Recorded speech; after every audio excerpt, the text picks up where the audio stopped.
তাপসদা আপনি বলছেন আপনার প্রেডিসেসররা কিছু দিয়ে যাননি, আমরা তো চোখ ধাঁধানো বিজিবিএস দেখেছি, বিশ্ববঙ্গ বাণিজ্য সম্মেলন, আমরা দেখেছি হুজ হু দেশের তাবড় বিজনেসম্যানরা তারা এসেছেন, তারা এখানে, এবং মমতা বন্দ্যোপাধ্যায় তদানীন্তন মুখ্যমন্ত্রী তিনি বিদেশে গেছেন নিজে বিনিয়োগ আনতে, সেই চিত্রও তো দেখেছি।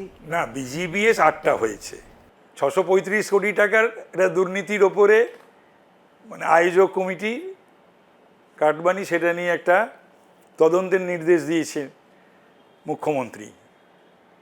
স্পেনে কেউ শিল্প আনতে যায় না, তিনি তার ইচ্ছা হয়েছিল নিজের আপনজন কিছু ঘনিষ্ঠ লোকজন যাদেরকে পছন্দ করেন তাদের নিয়ে তিনি ওখানে প্রাতঃভ্রমণ, অ্যাকর্ডিয়ন বাজানো, গান টান গাওয়া, এই সবগুলো করতে গিয়েছিলেন।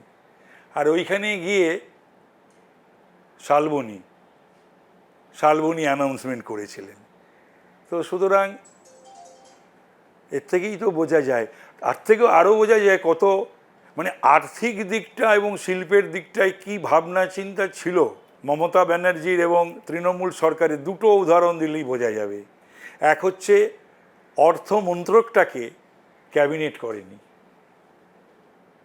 অর্থমন্ত্রী ক্যাবিনেট নয়, ইন্ডিপেন্ডেন্ট চার্জ। আর শিল্পমন্ত্রীকে স্পেনে নিয়ে যায়নি, শিল্প সচিব গেছে। এর থেকেই বোঝা যায় যে পশ্চিমবাংলার শিল্প গড়ার ক্ষেত্রে তার ভাবনা চিন্তা, তার মনোভাব, তার অ্যাটিটিউড এবং অর্থের, পশ্চিমবাংলার অর্থনীতিটাকে বা আর্থিক স্বাচ্ছন্দ্যটাকে তৈরি করার ক্ষেত্রে অর্থকে কতটা গুরুত্ব দিয়েছিল।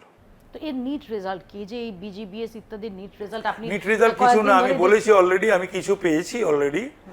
তারপরে we are working on it, আমাদের আধিকারিকরা, principal secretary is working on it with her team, যে সমস্ত কিছু বিজিবিএস 8টা হয়েছিল, বিজিবিএসে কারা কি কমিট করেছিল, কত টাকা লগ্নি হওয়ার কথা ছিল, কত হয়েছে, কি হয়েছে, আদৌ হয়েছে কি না, half done, quarter done, not done, এই সমস্ত কিছুই বেশ কিছু পেয়ে গেছি অলরেডি। আরও বাদবাকি ইন ডিটেল আসলে সেইগুলোরও কোনো হদিশ সেই অর্থে কিন্তু নেই, সেগুলোকেও খুঁজে খুঁজে বার করার চেষ্টা করা হচ্ছে।